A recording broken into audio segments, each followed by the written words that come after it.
Hey friends, tonight we drift into the dim, flickering world of the Middle Ages, but not the world of kings or crusaders, not castles or cathedrals. No, tonight we follow someone far more typical, someone whose name didn't make it into any textbook or tapestry, a medieval person who, by every recorded measure, was entirely unimportant, and yet they lived.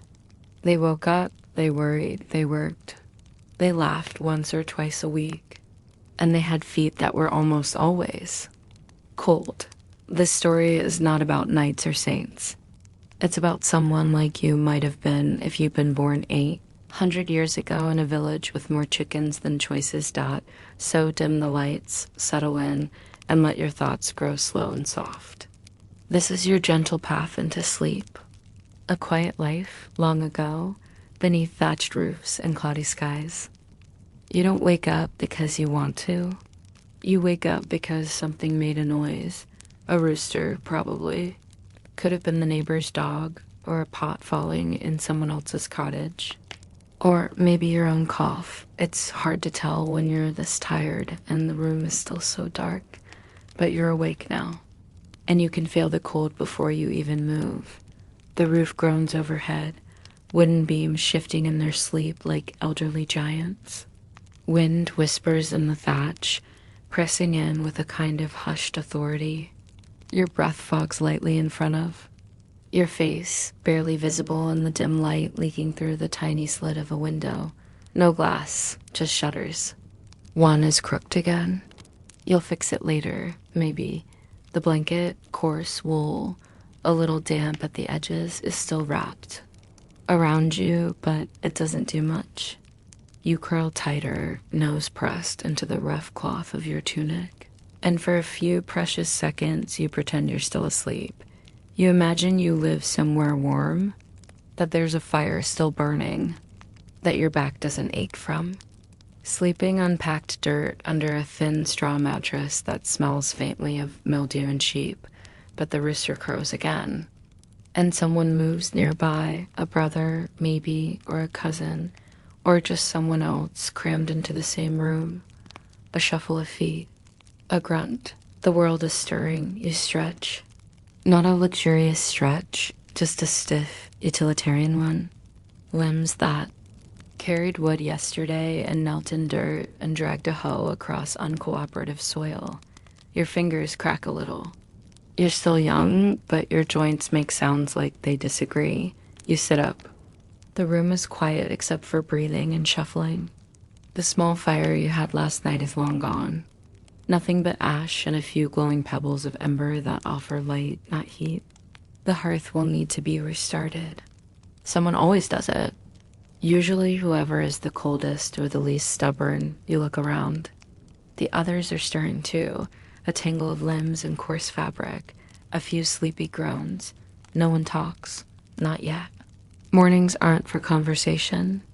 They're for not dying of cold and making sure there's still something to eat. The first real task is your feet.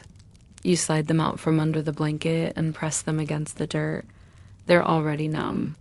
There's a draft coming from the doorway, always is.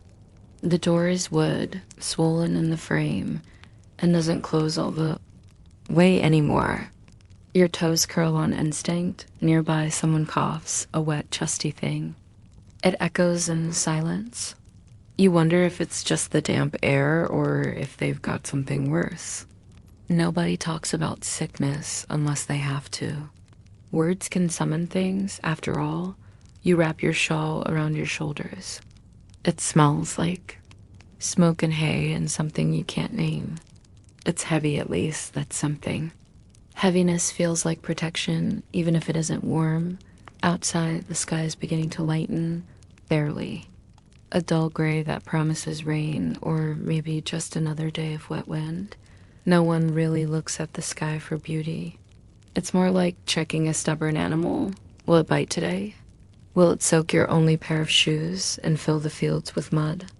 That pulls at your ankles like the hands of the dead.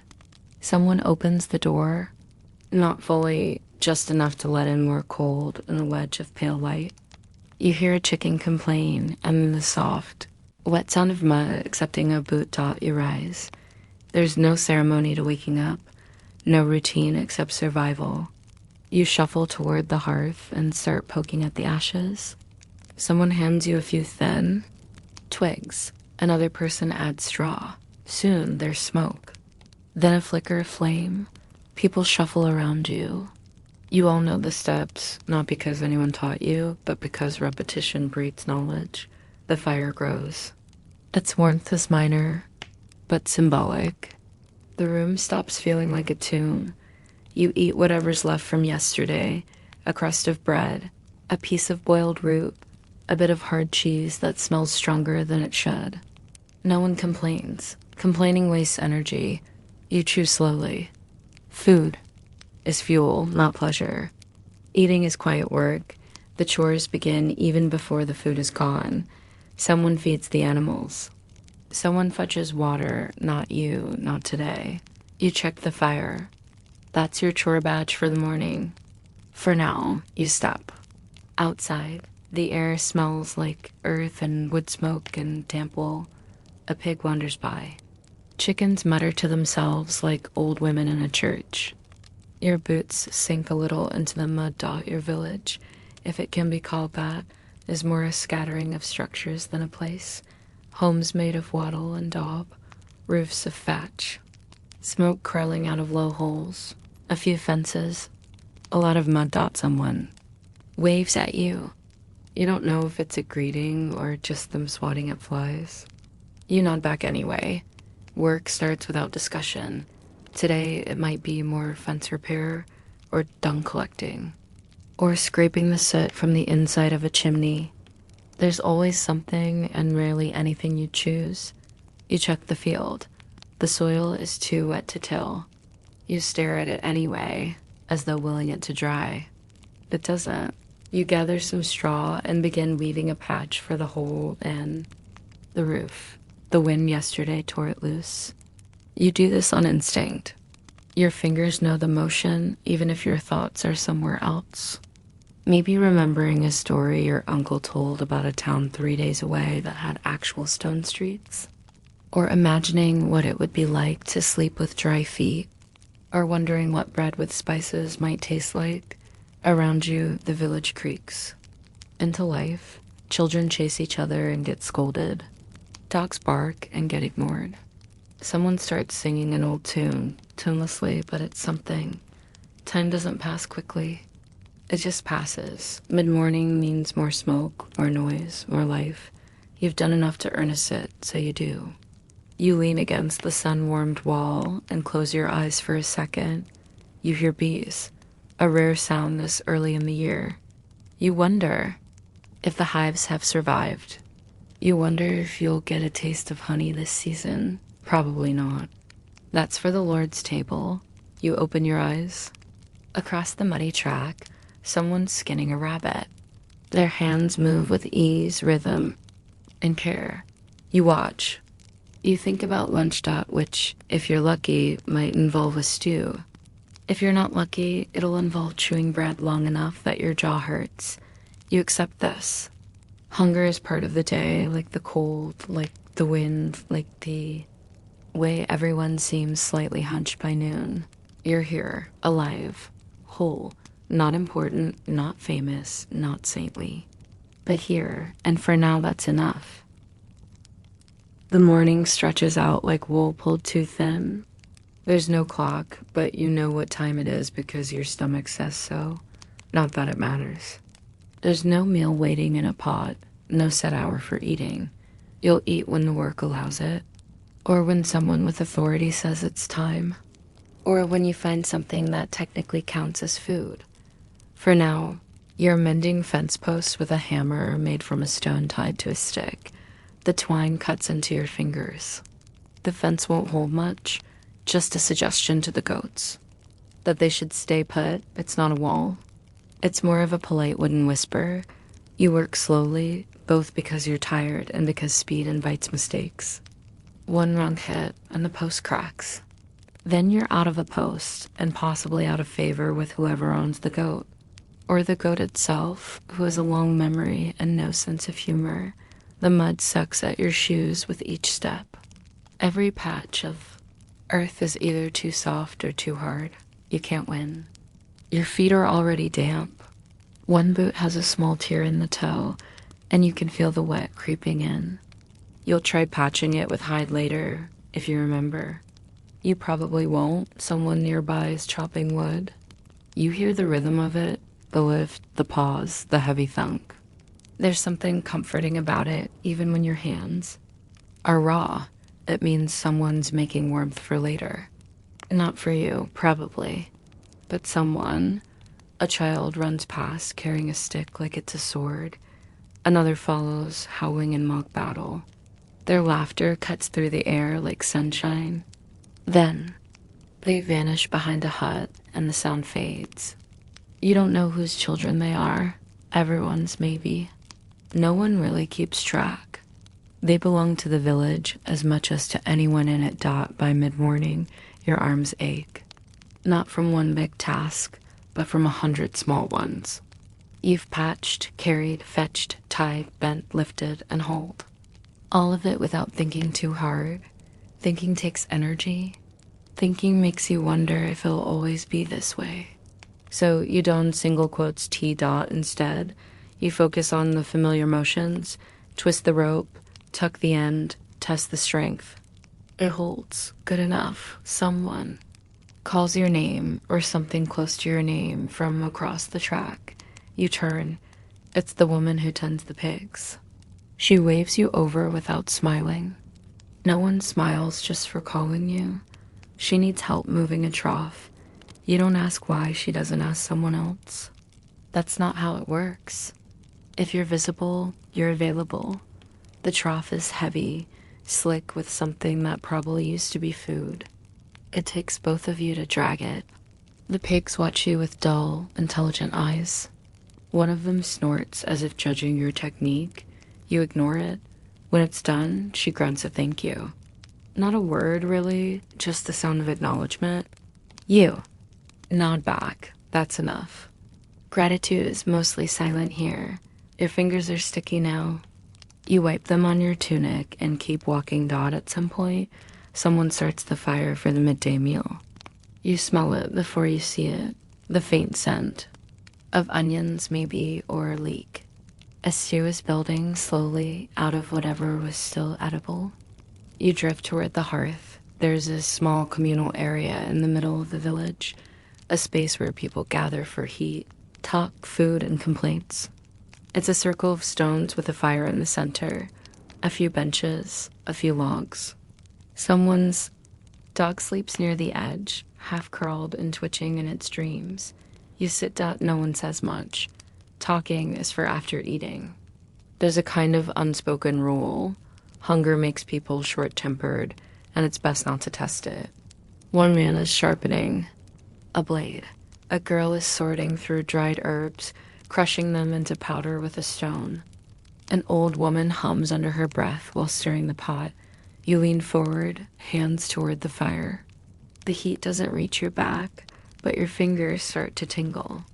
You close your eyes for a moment. Not sleep, just pause. You listen to the sounds, crackling wood, distant clucks, the wind pressing against shutters, the creak of leather, a throat clearing. Someone muttering to themselves about the price of salt. When the stew is ready, there's no ceremony. The pot is opened. Bowls are passed. It's first come, first ladled. You get a modest scoop, broth with some root vegetables, a sliver of meat, and something unidentifiable but not offensive. You eat with a piece of hard bread, dipping it into the stew to soften it. The bread's crust is nearly a weapon. You have to chew carefully. You've known people who broke teeth on old loaves. Still, it's warm. That's enough to make it feel like kindness. A dog watches you eat. You don't share. You pretend not to notice. After food, the mood lifts slightly. People talk, not loudly. Just the casual murmur of survival. Someone tells a story that might be true. Someone else scoffs. You smile, but don't laugh. Laughing takes more energy than you have. Someone asks if you've seen The Blacksmith's Boy. You haven't, they nod like that means something. It might. Or it might just mean he's where he shouldn't be, as usual. You help gather the bowls. You rinse yours in a bucket with cold water. You dry it on your sleeve. Everything you own serves more than one purpose, even your clothes. The sun is higher now. The clouds are thinner. The mud is drying in patches, cracking like old skin. You stand and stretch. Your back protests. You do it anyway. The afternoon will be harder than the morning. There's a barn that needs cleaning. A door that's warped and won't shut. A neighbor who's offered a bit of smoked fish in exchange for help mending a roof. You consider it. Fish sounds like too much luxury to ignore. You walk past the well. A woman is drawing water. Her sleeves are rolled up. Her hands are red from cold and work. She doesn't look at you, but she nods. You nod back. You pass children playing with a hoop made from a bent branch and a stick. They chase it down the path like it's treasure. One of them trips and rolls in the mud. He laughs. He's the only one who does. You arrive at the neighbor's roof. He's already on the ladder. It creaks under his weight. You hold it steady and try not to imagine it snapping.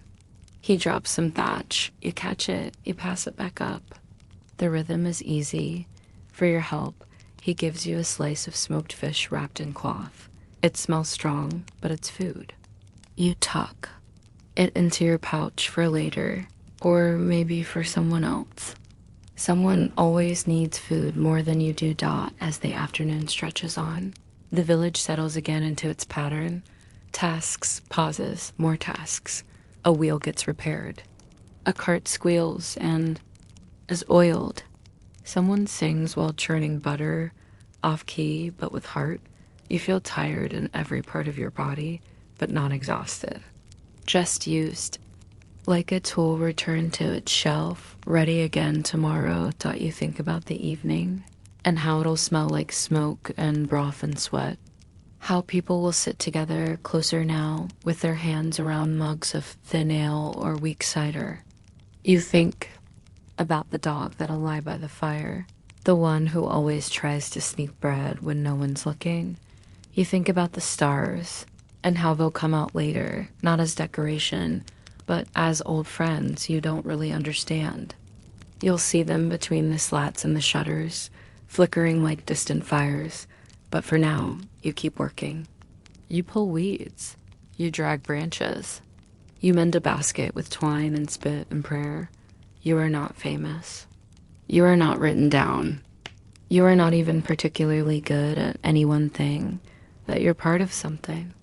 A rhythm, a world, a life, and for now, that's enough. There's a moment in the late afternoon where the light begins to change, and your body knows it before your eyes do.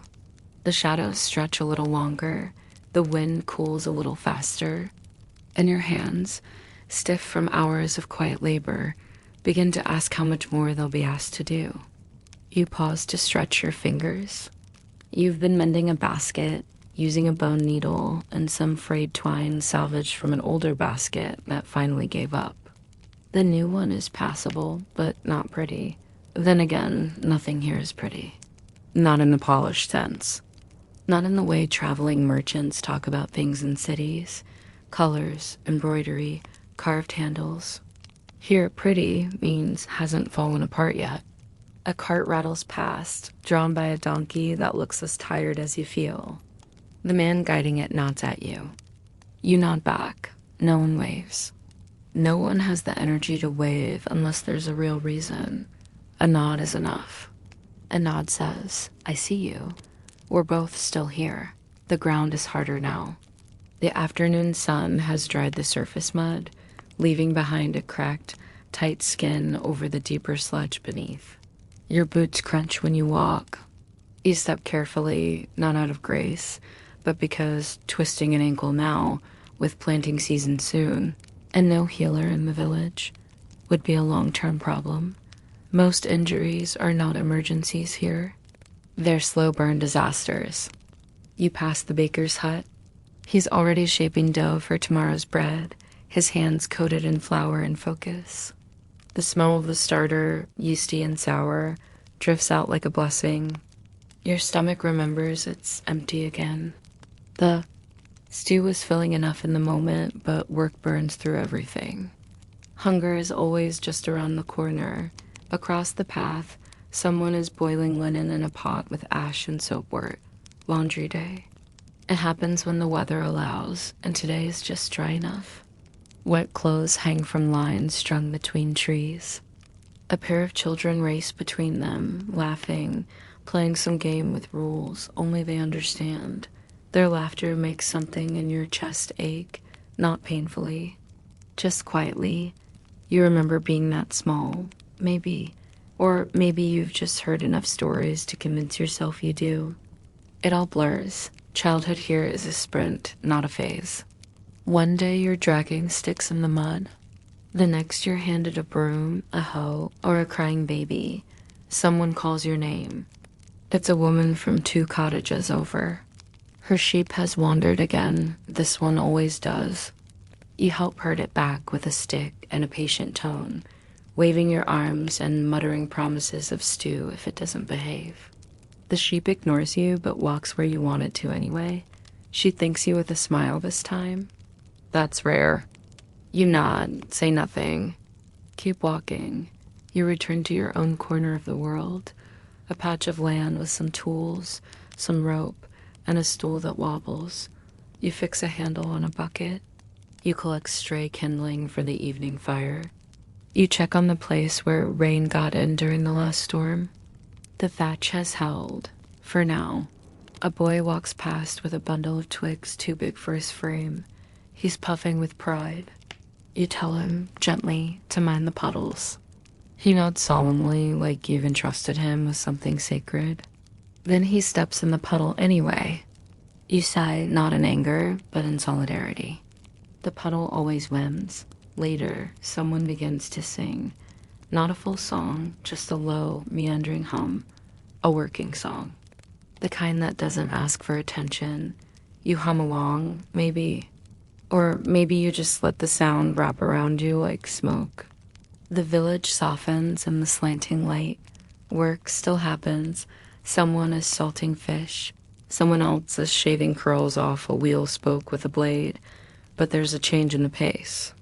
People begin to think of warmth, of food, of sitting. You head toward the center again, not because anyone told you to, but because everyone else is doing the same. The human instinct to gather when it's cold, when it's dark, when the sky turns purple, it's stronger than any rule. The communal fire is already burning. The logs crack and hiss. A few sparks rise into the air, dance for a second, then vanish. People drift in. A circle forms without anyone assigning seats. You know where you belong. Everyone does. There's a logic to it. Elders sit closest. Children sprawl wherever they can. The rest of you, the middle, settle into the space that's left. There's bread being passed around. This batch is softer than usual. Someone must have used the good flour. A feast, a gift. Or maybe the baker just felt kind. You don't ask. You take your piece, nod your thanks, and chew slowly. A girl with a smudge of ash on her cheek hands around a pot of broth. She's careful not to spill it. She looks proud of that. You tell her she's done well. Her face lights up like a lantern. A man begins telling a story. He always does. It's his role, unofficial but accepted. His voice is slow, rough, and low. He talks about a fox that tricked a lord. Or maybe a lord who tricked a fox. The details change every time, but the rhythm is the same. There's laughter in the right places. Eye rolls in others. You lean back, your bones easing just a little. The dog shows up again. Same one as before. It noses at your foot, hoping for crumbs. You give it a bit of crust. It stays. The warmth of its side against your ankle is surprisingly comforting. The stars begin to emerge above, Faint pinpricks in the velvet dark. Someone points. There's one shaped like a cup, they say. Another says it's a bear. You see neither, but you nod anyway. Constellations here are shared fiction. Like stories, they're more real the more you believe in them. The wind picks up a little. A few people rise, stretching slowly, making the sounds of old joints and tired muscles. They nod to each other. Some offer a sleep well, others just grunt. You all understand. You rise too. Your legs complain. Your back threatens rebellion. But you keep moving. You check the fire at your own hearth before going inside. Still warm. That's lucky. You add a little kindling, just enough to last until everyone's asleep. Inside, it's dim and tight. The air smells like smoke and wool, and the faint sourness of bodies that work too hard and bathe too little. People are already curled up, on mats, on straw, on piles of cloth. Someone is snoring softly. Someone else mumbles in their sleep. You find your spot. It's not marked, but it's yours. You settle in, pulling the blanket close. Your toes are still cold. They always are. Outside, the village breathes. Slow, even, alive. You are not important. But you are part of this. You close your eyes. The roof creaks overhead. The wind sighs against the shutters. And sleep. Slow, patient, and as ancient as the stars, begins to find you. The line between evening and night is not clear in a medieval village. There are no street lamps, no digital clocks ticking down to some official darkness.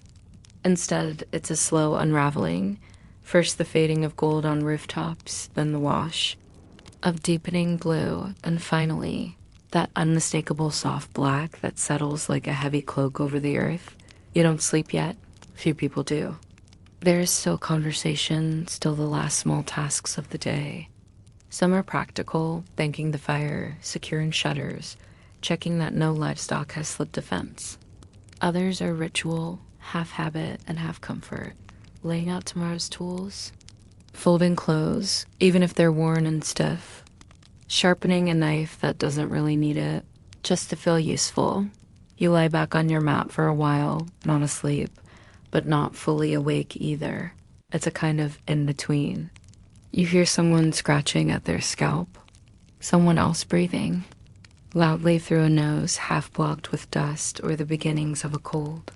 The fire pops, a soft and steady counterpoint to the wind pressing at the door. Someone coughs again. They've been coughing for days now.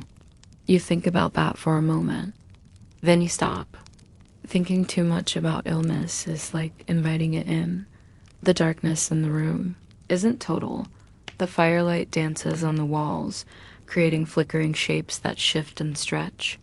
You could imagine them in a thing, spirits, deer, saints, or just the branches of the tree you saw yesterday, twisted by age and wind.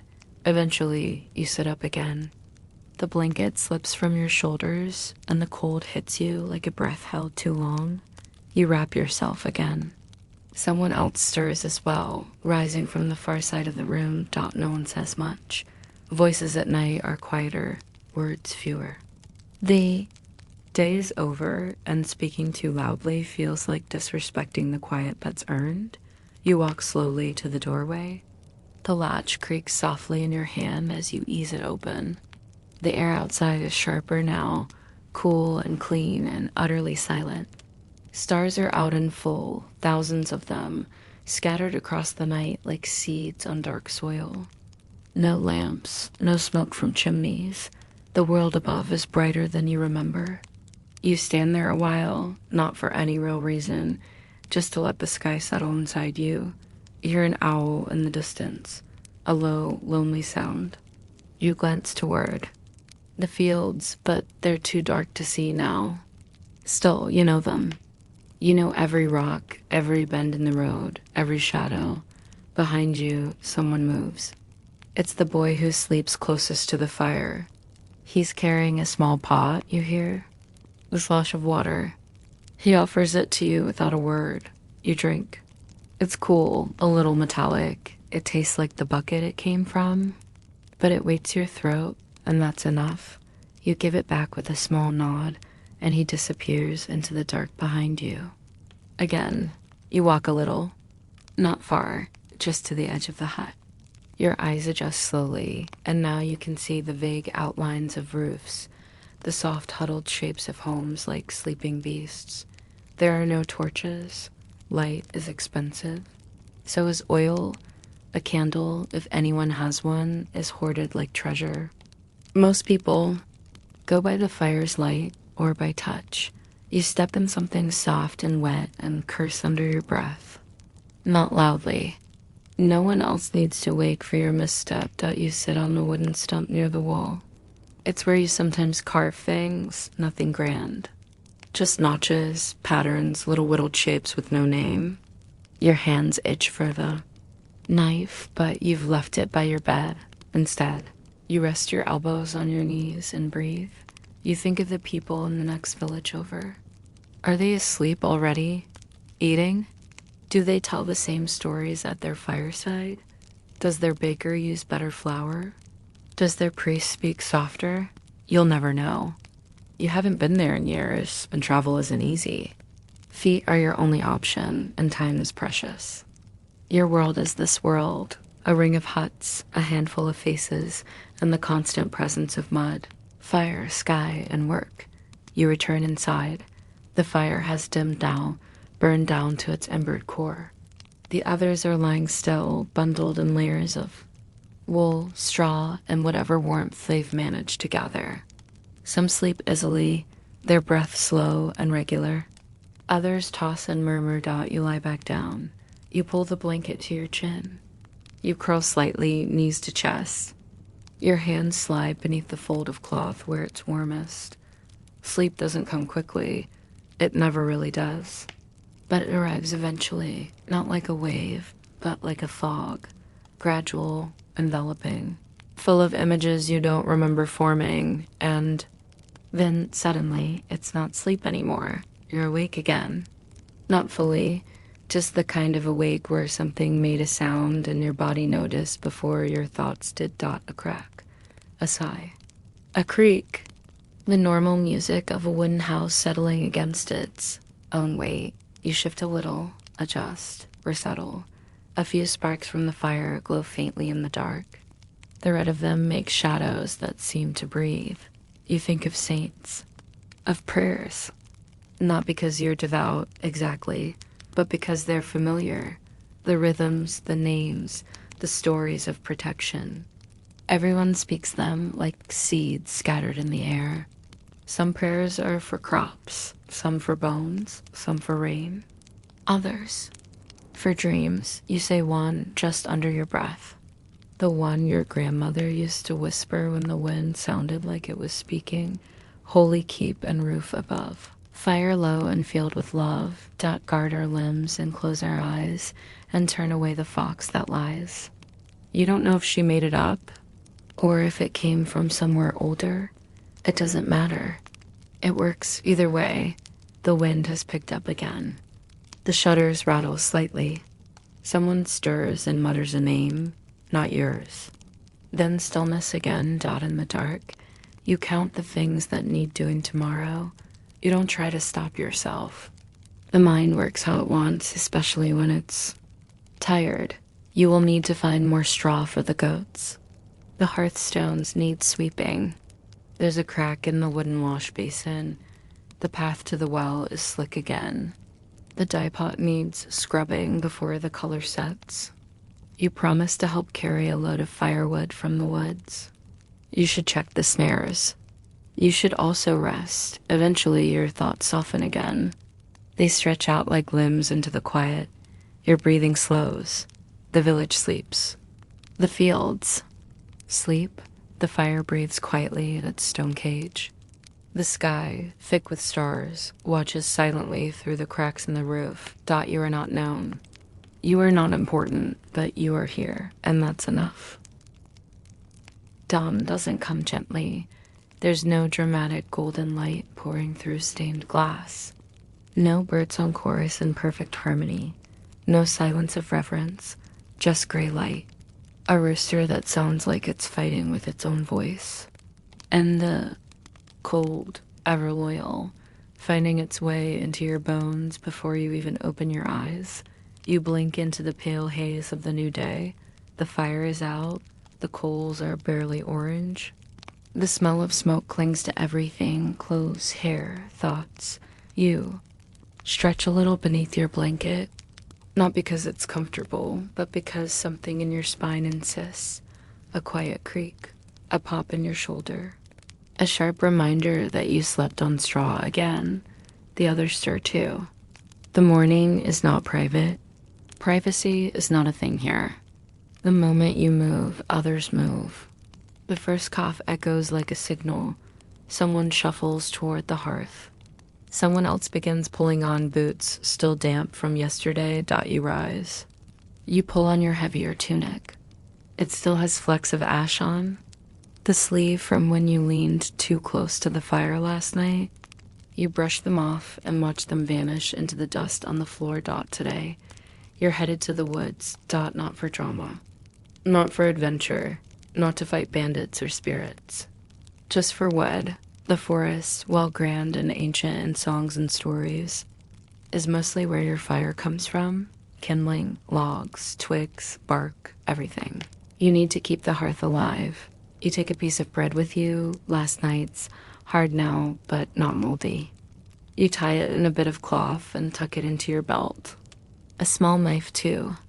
Not a weapon, not really.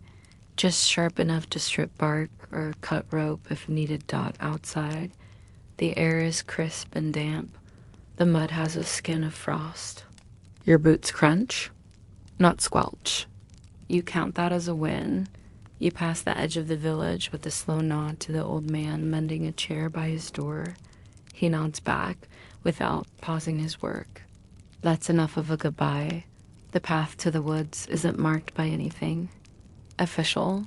You just know it. Where the trees thicken, where the ground rises slightly, where the wind changes tone. It's the path you've walked 100 times.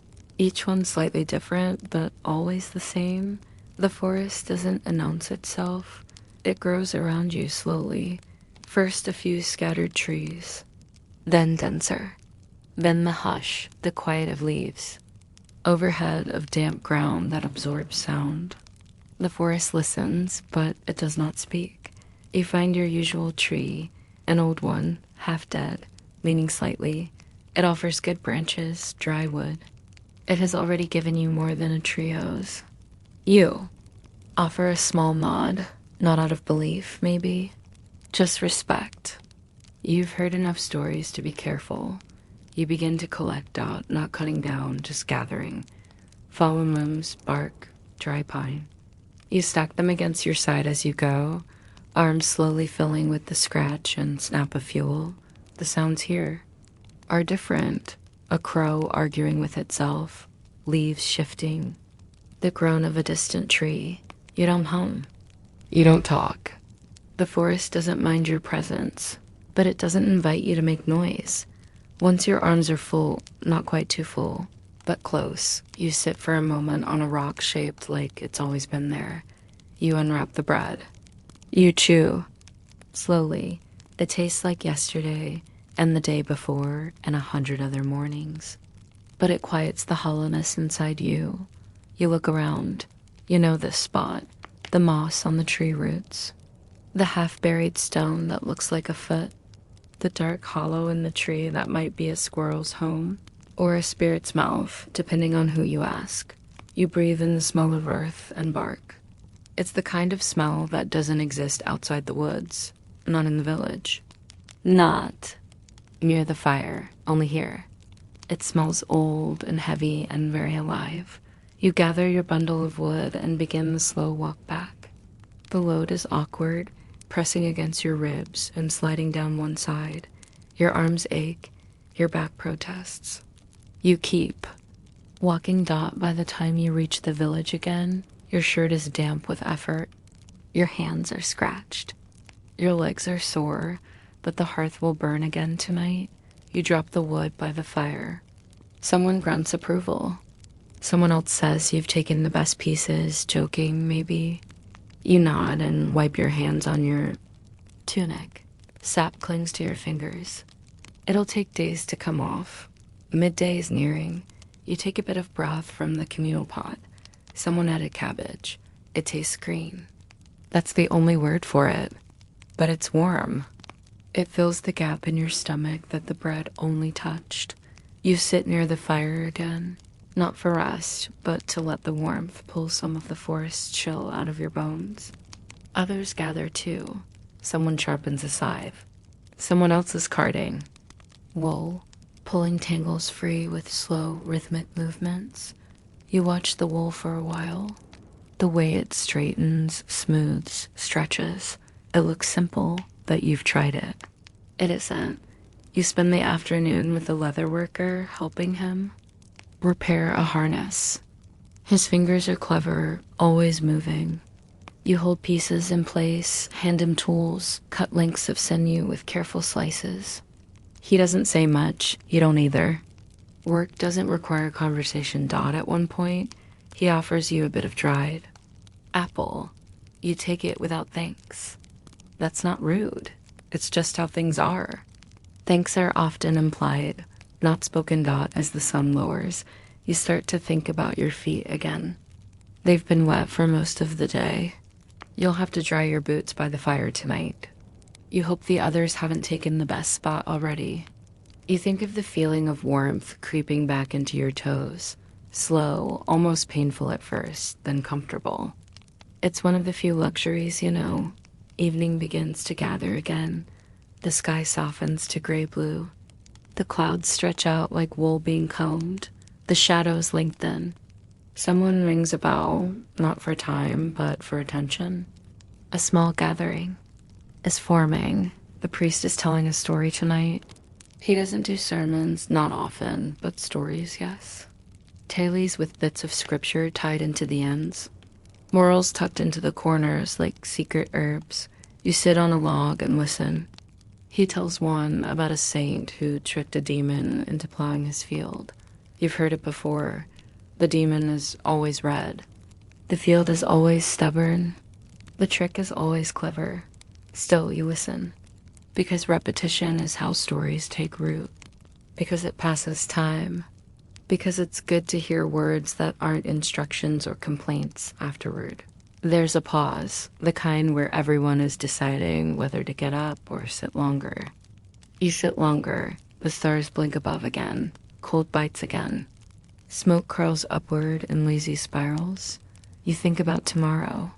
There will be more wood to gather, a fence to fix, a roof to patch, a tool to borrow and return, a child to carry across, a flooded path, a fire to build, bread to chew. Maybe laughter if someone says something stupid at the right moment. Nothing grand. Nothing recorded. Just another day. And for now, that's enough. No one ever tells you how heavy wet wool is until you try to wring it out yourself. You've drawn a short. Straw today, laundry duty. It's not a punishment, not exactly. It's just that your name came up. And so, with sore arms and stiff fingers, you're spending your day elbow deep in water that feels like the last sip of winter. There's a trough near the edge of the village, built low so it catches some sun. The water comes from the spring, cold and clear, winding lazily through a mossy channel lined with stones. Someone long ago dug out a wide basin beside it. That's the wash place. It smells faintly of damp cloth, wild herbs, and something metallic. Maybe iron, maybe just the deep smell of the earth. You dip the first tunic into the water, and your hands immediately regret it. The chill climbs past your wrists, up your arms, and into your spine. You grit your teeth. You don't complain. Everyone does this, eventually. You scrub with lye soap and a rough brush made of bound twigs. The soap is soft, gray, and smells like ash and thyme. Not pleasant, but not unpleasant either. Just clean. Washing is not glamorous. It's repetitive, slow, and hard. You beat cloth against stone. You wring it until your arms burn. You scrub and twist and rinse and repeat. The dirt lifts slowly, reluctantly, as if it too is tired. Beside you, two others are doing the same. One is humming. The other is not. You all fall into a rhythm, splash, scrub, slap, ring. Birds chirp and a fly buzzes by. The hum of work becomes a background song. Laundry is oddly personal. You touch things worn close to skin, things that carry the imprint of someone else's day. Sweat, soot, crumbs, sometimes blood, sometimes tears. You don't ask whose things you're scrubbing. You don't think too hard about it. You just... Queen-children wander past now and then. One stops to watch, fascinated by the way the soap foams. He pokes a wet shirt with a stick and is shooed away by the woman beside you. He giggles and runs off. You envy his energy dropped by midday. The pile of unwashed linen has shrunk, but only slightly. Your back aches from bending. Your fingers are wrinkled, raw around the nails. But there's something meditative about the task, the way it occupies the body and lets the mind wander. You think of strange things while scrubbing, old jokes, the shape of clouds, what bread might taste like if it were baked with honey instead of salt, a story you once heard about a merchant who brought pepper from lands so far away they might as well be made up. You look up once and see a hawk circling high above the field. It moves in tight loops, steady, patient, waiting for a mistake to ripple through the grass below. Its focus is unsettling. You return to scrubbing. After you've washed enough to count as productive, you help hang things on the lines, long cords of rope stretched between crooked poles. The wind flaps the damp clothes like flags of a forgotten army. You squint against the sun, and for a brief moment, the whole village looks peaceful, white and beige and gray linens waving in silence, casting rippling shadows on the ground. Sit for a moment, breathing through your mouth to avoid the damp smell of the clothes, which is sharp but oddly familiar. Someone brings bread and a bit of cheese. Not much, just a heel and a small wedge. You chew slowly, watching the sky. A cloud shaped like a goose floats past. You imagine it honking. You imagine someone painting it on parchment hundreds of years from now, not knowing it was once just... Your idle thought the afternoon is for folding, mending, and hauling. Some of the cloth needs stitching, tears, worn patches, seams that gave up. You sit on a stool with a bone needle and a basket of threads. The thread is never the right color, but no one minds. You mend with tight, neat stitches, not because anyone sees them, but because it's satisfying. A good stitch is a small triumph. Neighbor asks if you can patch a tear in a sleeve. You do without asking for anything. That's how it works. She repay you another way, maybe with a bit of honeycomb, or help carrying water, or a whispered warning when the reeve is. In a bad mood as the sun dips lower, you help gather the dried clothes. They're stiff with wind, cool to the touch, but dry. You fold them awkwardly, nothing neat, just tight enough to carry. They go into baskets made from willow and old cloth. You deliver them back to homes like offerings. Some thank you. Some don't. You don't expect it. You stop by your own hearth. You strip off your wet sleeves and hang them near the fire. Your hands are red and chapped. You smear a bit of leftover fat into the skin. It stings. Then soothes. The room fills slowly. People return from the fields, the woods, the barns. There's talk of a sheep that wandered, a shoe that broke, a pot that cracked. You listen without really listening. The words wash over you, familiar as your own heartbeat. Suppers, then tonight. A barley porridge, seasoned with whatever was on hand. It tastes like warm water and effort. You eat every bite. After the bowls are cleaned, someone starts a story again. A new one this time. A tale of a fisherman who found a ring inside a trout. You know the ending before it comes, but still you wait for it. You lie down as the fire burns lower. The heat clings to the stones, slowly fading. You wrap your arms around your chest, more from habit than cold. Someone is breathing loudly. Someone else is already asleep. Outside, the laundry lines are empty now. But you know the way they looked, fluttering in the wind like quiet signals to the sky. You close your eyes. Your body is sore in familiar ways. Your head is full of quiet. Tomorrow will be the same dot, and that somehow is comforting. You do not own a clock, Dot. No one here does. Time isn't something you measure in numbers. You feel it. You guess it. You know it by the tilt of the sun through smoke, by the way shadows lean long across the path, by the sound of birds when they change shift. Time doesn't come in minutes or hours. It comes in chores, Dot, and right now, it's sweep the hearth time. Because the fire has burned down into a sooty mess, and your knees are already dusted in ash. The broom is little more than a bundle of twigs tied with stubborn string, but it works well enough if you put your back into it. You sweep in wide, slow arcs, gathering crumbs, coal, and fragments of last night's bread crust. You could stop there, but the corners are full of what your grandmother called creeping clutter. Tiny pebbles, feathers, the mysterious, inevitable accumulation of dirt that builds overnight.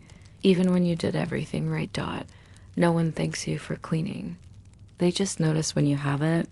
Outside, the day has started, though it's not entirely awake. The light is silver, not gold. A gentle wind pushes the clouds around like lazy sheep. Someone's hammering a nail into a cartwheel. Tap, pause, tap, muttered curse. Another person is hauling slop to the pigs. You help lift a water bucket into place. Your fingers are already raw from yesterday's washing, so the rope bites into your palm like it knows. Still, the bucket doesn't fall. You count that as a win. Breakfast, if it can be called that, is thin gruel with a bit of stale bread crumbled in. It smells faintly of wood smoke and fatigue. You eat slowly, because the warmth matters more than the taste. Someone asks you to mind their child for a bit while they check a snare outside the village. You don't say no. You never do. The child is a small, muddy thing with wide eyes and a stick she insists is a sword. She challenges you to a duel. You accept solemnly. Her stick wins. She cheers Dot later. She falls asleep in your lap, thumb in mouth, her hair tangled with hay. You sit still for nearly half an hour so she can rest. No one notices, but that's all right. Some things are their own reward. Once she's retrieved, yawning and blinking, you return to your work, simple things, small repairs. The strap on a satchel that needs retying. A cracked mug that might hold another season with a bit of pitch. Your tools are few, but your hands are clever. You sit in the doorway for a bit, enjoying the breeze. You watch a chicken try to intimidate a beetle. The beetle wins, Dot, in the distance. Bells ring from the next parish over. That's their third hour, probably. Or mid-prayer. You're never quite sure, but it doesn't matter. Here, the rhythm isn't set by bells. It's set by when the bread rises and when the light begins to leave the fields, Dot, by late morning. Someone's herding goats past your doorway. The animals bleat as if they've just remembered they have opinions. One stops to chew your sleeve. You gently remove it. It looks disappointed. The shepherd nods as he walks by. No words, just the shared acknowledgement of two people who are both tired and mostly upright. You spend the next little while fixing fence posts. The fence doesn't belong to you, but you've used it before, and anyway, it leans like it's about to confess something.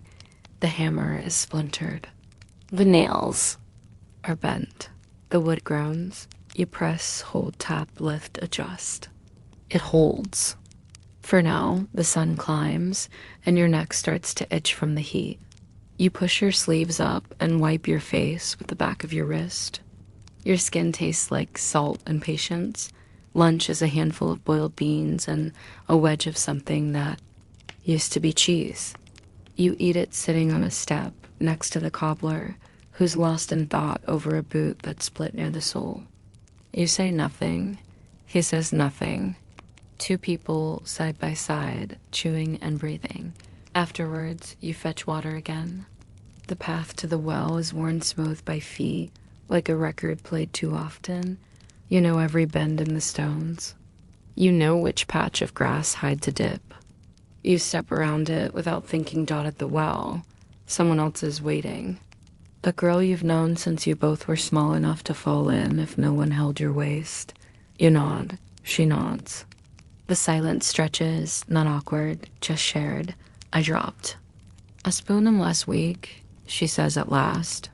You both peer into the blackness. It doesn't even glimmer. Just cool, endless dark. You draw your water. She does the same. Then she wanders off, whistling. Dot, you carry the bucket back slow and careful. It sloshes, your arm burns. But spilling would mean returning. And you're not eager to flirt with the well a second time. The afternoon stretches long and slow. Someone's baking again.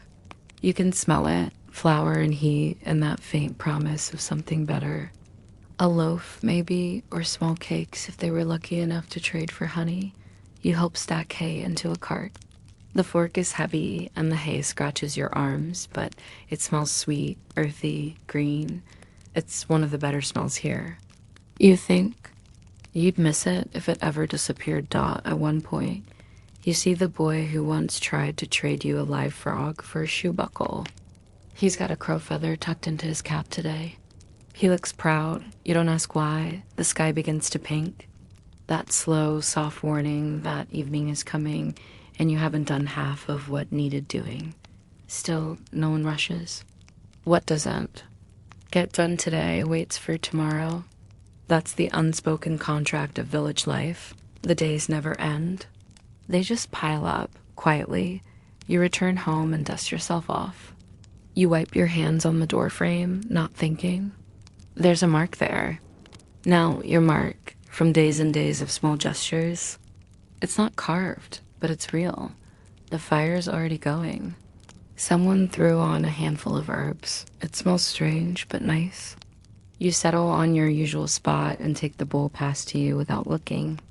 The stew is hot, thin, and familiar. The conversation tonight is about geese. Whose are laying? Whose have gone broody? Whether a fox has been seen lately? Everyone has opinions. No one has solutions. You listen. You offer a shrug here, a murmur there. You're not the center. You never are. But you're part of the circle. You fall asleep later than usual. The stars are already high. Someone snores. Someone shifts. You press your hand into the edge of your blanket and think about the smell of hay, the clink of buckets, the way the rooster sounds like it's being strangled every morning. Dot, it's a life. Yours. Dot, and it keeps ticking. Not with gears, not with hands, not with chimes, but with the sound of the door closing, of footsteps, of water pouring, of wood catching flame. Time passes and you are carried with it, softly, quietly, like everything else that matters. By now you know the rhythm of a day. It doesn't sing, not really. It grinds, mutters, trudges.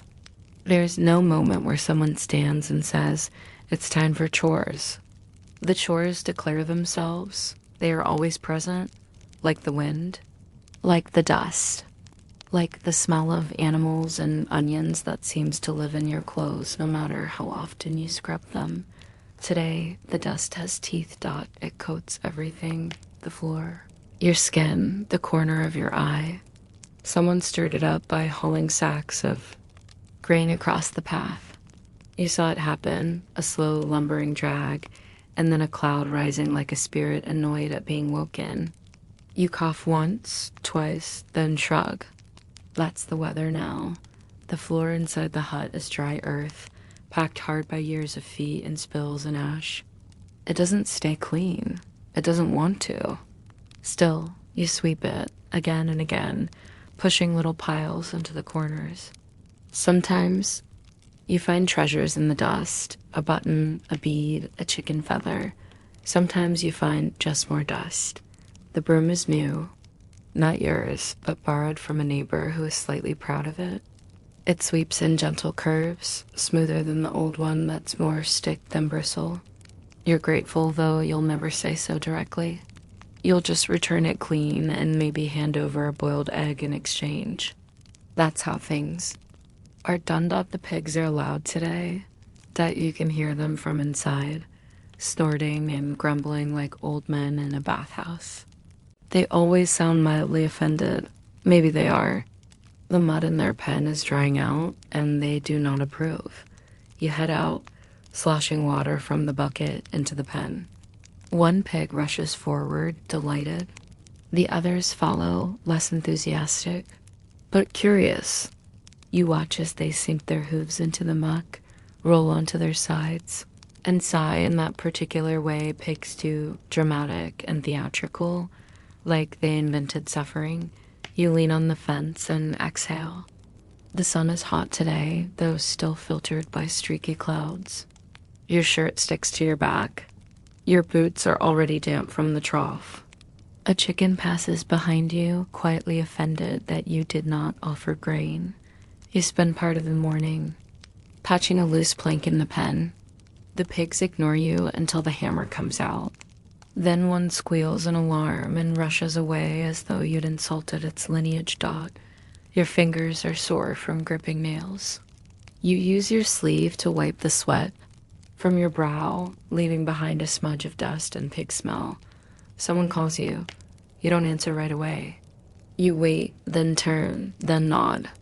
There's a request to help dig out the drainage channel near the latrine. Not glorious work. Not anyone's favorite task, but the kind of thing that, if left undone, makes everything worse in a quiet, creeping way. You take a spade and head over. The ground is soft from last week's rain. That helps. The mud gives way with a sigh. You work beside two others, all in silence, all focused. The smell is unavoidable. You breathe through your mouth and think of dry things. Straw, sand, parchment. A while later, when the channel is cleared, you use the leftover water from your bucket to rinse your arms. It doesn't help much. The smell will linger. It always does. But there's something satisfying in seeing the path cleared, the water flowing where it should. You take a break. You sit on a low bench near the baker's shed. It's warm here, the sun reaching in between rooftops to touch your face. You close your eyes and rest your hands on your knees. Somewhere a child is crying. Somewhere else a dog is barking. But here in this small slice of midday, it's quiet. Someone gives you a slice of bread without asking. You nod in thanks. The bread is dark, dense, and dotted with seeds. You chew slowly, letting it fill your mouth with salt and grain and effort. The rest of the day disappears into tasks too small to name. You tie bundles of kindling. You help haul a broken door off its hinges. You return the borrowed broom and trade it for a smile and a bit of string. You listen to someone complain about their cousin's pig eating their washing. The sun slips. Lower. A cart arrives from the next town, rare, but not unheard of. It's full of things no one needs, but everyone wants. Dried figs, iron nails, ribbon, a tiny mirror that makes your face look like it belongs to someone else. Children run to see. Adults follow, pretending they're just stretching their legs. You glance too, but you don't have anything to trade. So you admire from a distance, watching the way the merchant speaks. Fast, oily, always smiling. He smells like cloves. His clothes are too clean. He doesn't belong here, but he doesn't care. Eventually, the cart rolls on. You return to your spot by the fire, letting the day's aches settle into your spine. Supper is better tonight, a lentil stew thick with roots and a bit of meat. You savor it slowly. A good bowl of stew is like a story. It carries the memory of everything that came before. Someone tells a riddle. It's old. You know the answer, but you let someone else say it first. It feels better that way. The room fills with the quiet chuckle of people too tired to laugh properly. Outside, the pigs have gone quiet. The chickens roost in awkward piles. The sky turns from copper to ink. You curl into your blanket. Your muscles hum with exhaustion, but your mind floats, not awake, not dreaming, just drifting. You think about the broom, the pigs, the child, the bread, the hole you dug, the quiet. Gift of a clean path, Dot. It wasn't much, but it was yours, Dot, and tomorrow it begins again. The morning sun spills softly over the horizon as you prepare to head out to the fields. The air carries a faint scent of damp earth, freshly turned and waiting. It's the kind of smell that speaks of promise and hard work, mingled with the faint bitterness of cut grass and the sweet musk of wildflowers tucked between the furrows. You pull on your worn boots, the leather softened from countless days walking over uneven ground, carrying the memory of every stone and root. Your hands grip the handle of the scythe, a tool heavier than it looks, with a curved blade honed sharp enough to slice through the thickest stalks of wheat. Dot. Walking with the scythe is an art. The rhythm is steady and measured. Swing, step. Swing, step. The blade arcs through the golden stalks with a satisfying whisper, sending a shower of cut grain tumbling to the earth. The fields stretch out like a vast, sunlit ocean, shimmering with waves of amber. Your breath comes steady, matching the swing of the blade. It's hard work, but there's a certain peace in it, a communion between body and land. The hum of insects, the occasional call of a distant bird. Neighbors work nearby, their voices, low and steady as they coordinate the harvest. Sometimes someone calls out, a quick exchange about the quality of the grain or the best place to stack sheaves. It's a language of work, simple and direct. Your skin prickles under the sun, warmed but not burned. The sweat runs slow down your back, mixing with the dust and pollen clinging to your clothes. Your fingers ache from gripping the scythe, but you welcome the burn. It is proof of effort, of a day spent doing something real. Dot. By midday, the sun climbs higher and the air grows heavy with heat. The work slows naturally as bodies seek shade and respite. You gather under the edge of a large oak tree, the leaves rustling softly like a lullaby. The shade offers relief. You sit on the grass, pulling out a small piece of bread wrapped in cloth, a simple meal, but enough to keep you going. You chew thoughtfully, savoring the texture, the hint of salt, the reminder of shared meals by the fire. Nearby, children chase each other through the fields, their laughter bright and fleeting like summer lightning. You watch them for a moment, feeling a quiet warmth in the sight of their unburdened joy. The afternoon brings the steady work of binding and stacking the cut grain into neat sheaves. It is slow, careful work requiring patience and skill. You tie each bundle tightly with twine, shaping it into a cone that will dry evenly. The field is alive with quiet industry, the scythes whisper, the rustle of stalks, the occasional murmur of conversation. The sky overhead is a vast, soft blue, dotted with lazy clouds that drift like ships across a calm sea. Dot. As the sun begins to dip, the work draws to a close. You wipe your brow and survey the fields, golden stacks standing like small monuments to a day's effort. The scent of hay and earth fills the air, thick and sweet. Returning to the village, your steps are slow but satisfied. The evening brings the usual rhythms, the fire's glow, the shared meal, the stories told in low voices. Tonight, the talk is of the harvest, the bounty, the challenges, the hopes for the coming winter. You listen, comforted by the steady beat of everyday life, the threads that bind you to those around you and to the land itself. You lie down later, your body tired but full. The night is quiet, save for the soft rustling of leaves and the distant hoot of an owl. Tomorrow will come with its own tasks and rhythms. But for now you rest, wrapped in the gentle embrace of a life lived quietly, steadily, without grand. Moments, but with meaning in every small, deliberate action. The morning starts with a familiar chill, the kind that slips through the cracks of your simple home and settles under your clothes. You rub your hands together, trying to stir warmth from your fingertips. The fire, stoked low from the night before, offers little comfort, but its quiet glow is enough to remind you that you are not alone. Today, your work is with wood dot. It's not glamorous, no carving of delicate figures or ornate decoration.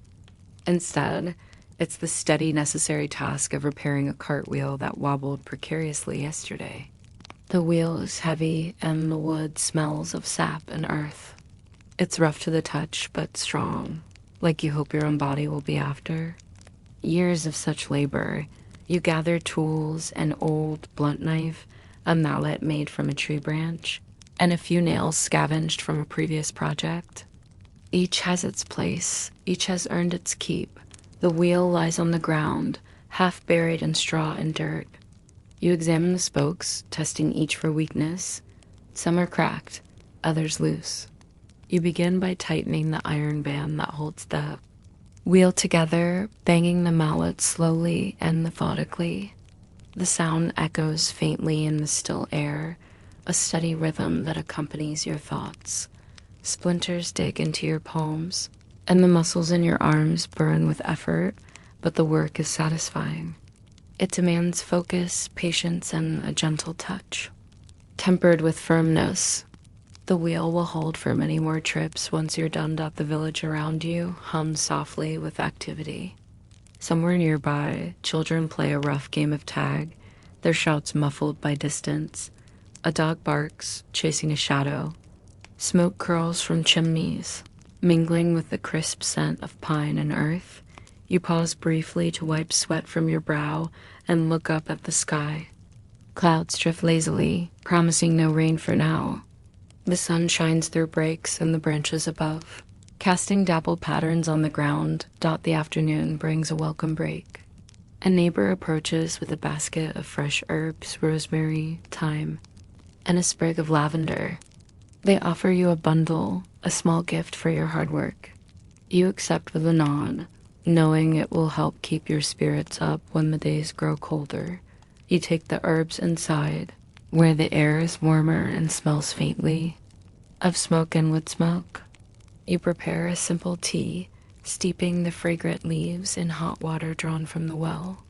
The aroma fills your small space, calming and familiar. As the tea cools, you sit by the window, looking out over the fields. The golden stalks sway gently, and the breeze, a quiet dance that never grows old. You return to the wheel, finishing the repairs with careful strokes. The last nail is driven home just as the sun begins to lower, casting long shadows across the village. The cartwheel sits sturdy now, ready to carry goods and grain for many more days.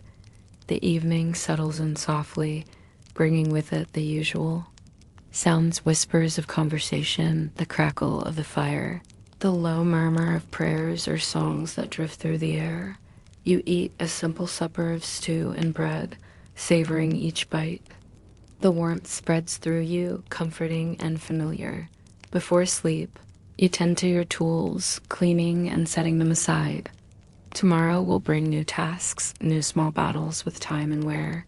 You lie down, muscles tired but heart quiet. The world outside your window dims, and the night wraps around you like a soft blanket. You drift towards sleep, carried gently by the steady pulse of an ordinary life, one measured not in grand events, but in the quiet strength of daily care. The daylight wanes slowly, as if reluctant to leave the small village behind. The sky is streaked with soft pinks and purples, a quiet farewell to the day's labor. Shadows stretch long and thin, creeping across the worn cobblestones and settling deep into the nooks of weathered wooden beams. Inside, the fire burns low, sending a gentle flicker of light that dances across the walls. The smell of burning wood mixes with the faint aroma of herbs drying in bundles near the hearth, sage, lavender, and rosemary. These scents are comfort, a small reminder of order amid the slow, constant swirl of days that you take up the evening chores with practiced ease. First, the candle making. Beeswax is precious, and the wicks must be twisted just right. You dip the thin strands carefully, watching as the pale wax hardens around them. The flickering flames these candles will give are small beacons, guiding you through the long night. Outside, the village settles into its slower rhythm. Doors are shut, windows closed against the creeping chill. You hear the occasional cough or whispered conversation through cracks in the walls, the subtle sounds of families preparing to rest. The chickens have returned to their roosts, feathers rustling softly in the dark. You pause by the pen, watching them settle, their bodies quiet and still, except for the occasional ruffle or cluck. It is a small, simple scene, but one that brings a strange peace. You check the fire once more, adding a few dry twigs to coax the glowing embers. The warmth spreads through the room like a balm. You feel the weight of the day lifting slowly from your shoulders. The meal tonight is modest but filling, a thin pottage made from barley, leeks, and whatever vegetables remain from the garden. There's a small piece of salted pork to add flavor, a rare treat. You eat slowly, savoring the warmth that spreads through you with each bite. Afterwards, you help clean the few dishes. The water is cold but fresh, and the soap is rough on your hands. You don't rush. There is no hurry in this time of day. Your fingers linger on the wooden bowl, tracing the carved patterns worn smooth by years of use. You think of the hands that carved it, the hands that used it before you. It's a small connection, a chain stretching back through time. Later, you settle by the window with a piece of parchment and a stub of charcoal. You doodle absent-mindedly, the marks dark and rough but comforting. Your mind wanders, filling the quiet with imagined shapes and patterns. Outside, the wind picks up, rattling loose shutters and rustling dry leaves. You pull your cloak tighter around your shoulders, the fabric worn but warm. The village grows, silent as the night deepens. You hear the occasional bark of a dog, the distant call of an owl, the soft murmur of the river nearby. You lie down on your simple bed, the straw mattress creaking softly under your weight. The blankets smell faintly of smoke and wool. Your eyes close, the candlelight flickering one last time before the wick burns low. Sleep comes gently, a slow tide pulling you beneath the surface. Tomorrow will come again, carrying with it new tasks, new rhythms, and the quiet persistence of ordinary life, and you will meet it, as you always do, with steady hands and a calm heart. The village sleeps under a vast blanket of stars, each one twinkling faintly through the chill night air. The sky is so clear here, far from the smoky hearths and crowded cities, that the constellations seem close enough to touch. They hold stories older than anyone remembers, silent witnesses to countless nights just like this. You lie awake for a while, listening to the quiet rhythm of the night. The occasional creak of timber settling, the soft rustle of leaves stirred by, a gentle breeze, the distant hoot of an owl calling to its mate. The world feels vast, yet comforting in its stillness. In the distance, the river murmurs softly, a steady lullaby flowing over smooth stones and weaving through reeds. It is the sound of time itself, endless and unhurried, carrying away the troubles of the day. Your thoughts drift gently, tracing memories and hopes, worries and dreams, like shadows playing on the walls. You think of the small moments, the feel of rough cloth beneath your fingers, the taste of fresh bread, the warmth of a fire shared with others. Sleep comes slowly, wrapped in the quiet embrace of the night. Your breath evens out, deep and steady, as the stars keep their silent watch.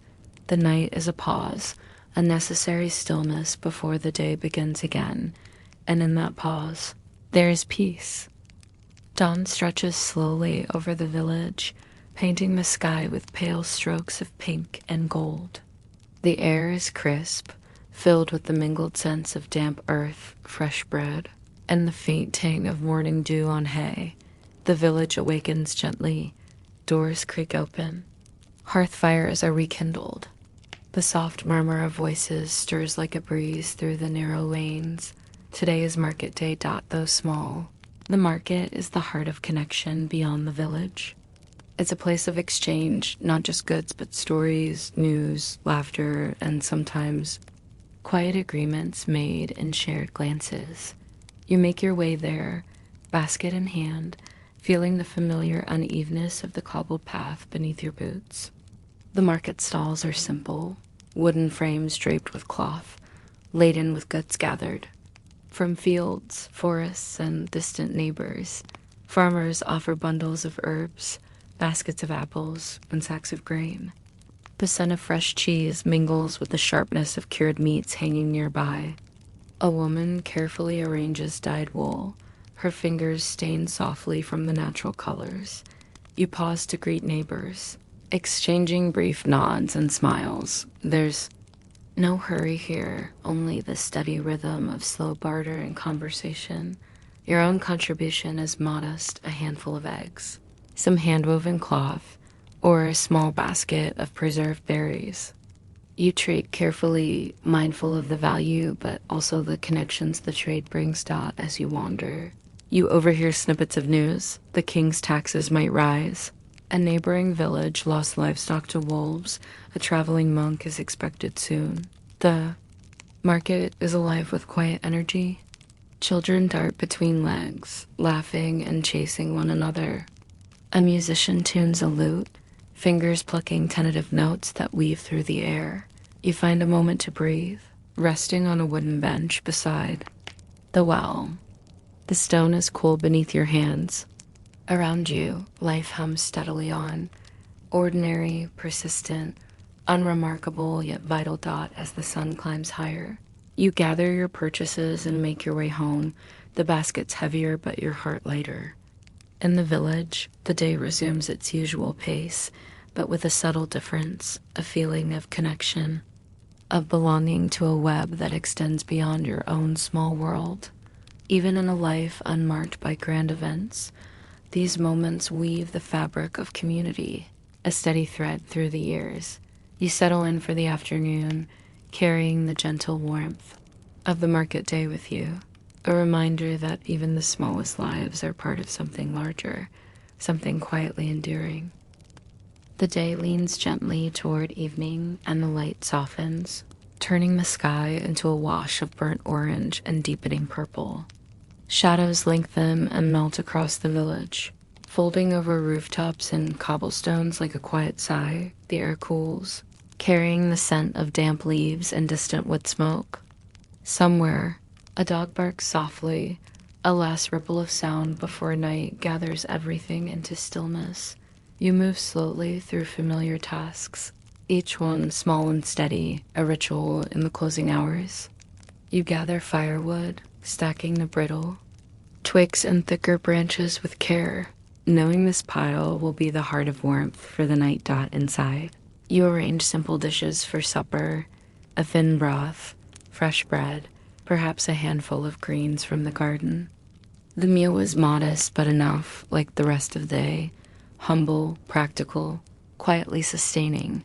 The household settles into calm, voices dropping to murmurs, footsteps softening on worn floors. You sit by the fire, feeling the gentle heat spread through your limbs, the flicker of flames casting dancing shadows that stretch and shrink in rhythm with your breath. The quiet is comforting. It is the absence of noise, but not of life. There's presence here, in the crackle of the fire, in the steady beating of a heart, in the unspoken understanding shared among those gathered. You think back over the day, the work done, the small victories, the moments of rest. None of it is remarkable by grand standards, but it is yours, and it is enough. The sky darkens further, revealing stars scattered like distant lanterns across the black velvet. The night hums softly, alive with unseen creatures and the gentle sway of trees. You prepare for sleep. the routine unfolding with quiet precision. Clothes folded, hearth secured, doors fastened. Lying down, you feel the familiar comfort of warm blankets and the steady rhythm of a world that moves in slow, patient cycles. Sleep comes as a gentle tide, pulling you beneath waves of calm and quiet. Tomorrow will rise with new tasks, new small moments, and the same steady heartbeat of a life, lived quietly, fully, simply. Tonight, the village sleeps beneath a sky heavy with countless stars, each one a quiet flicker of light in the vast, calm darkness. The night wraps around the little homes like a soft, warm cloak, muffling footsteps, quieting voices, and folding the whole world into a gentle silence. You settle into your humble bed, filled with straw, covered by blankets rough but comforting, carrying the faint scent of smoke and earth. Slowly, you ease yourself down, feeling the weight of the day melt away from your shoulders and limbs. Outside, the wind whispers softly through the trees, singing a lullaby only nature can offer. Nearby, the steady breathing of those around you blends with the night's slow, steady rhythm. There are no grand stories to tell tonight, no heroic deeds or rushing moments. Just the slow unfolding of rest, peaceful and deliberate. Your thoughts float gently, like leaves drifting on a calm stream. You remember the warmth of fresh bread breaking between your fingers, the sharp scent of herbs drying by the fire, the steady swing of the scythe as you cut through golden fields. There is a deep comfort in the ordinary, in the daily rhythms, the changing seasons, the steady work that shapes the world around you, and the small acts of care that quietly bind you to those you share this life with. In the stillness, you feel a quiet gratitude for warmth, for shelter, for the presence of others who live these simple, steady days with you. The night deepens, wrapping you in a soft blanket of sleep, carrying you gently into dreams. Tomorrow will come, as it always does. New light, new moments, live softly, fully, and quietly. But for now, rest, for now, peace, for now, the gentle close of a day lived quietly, meaningfully, and well. Sleep well, friend.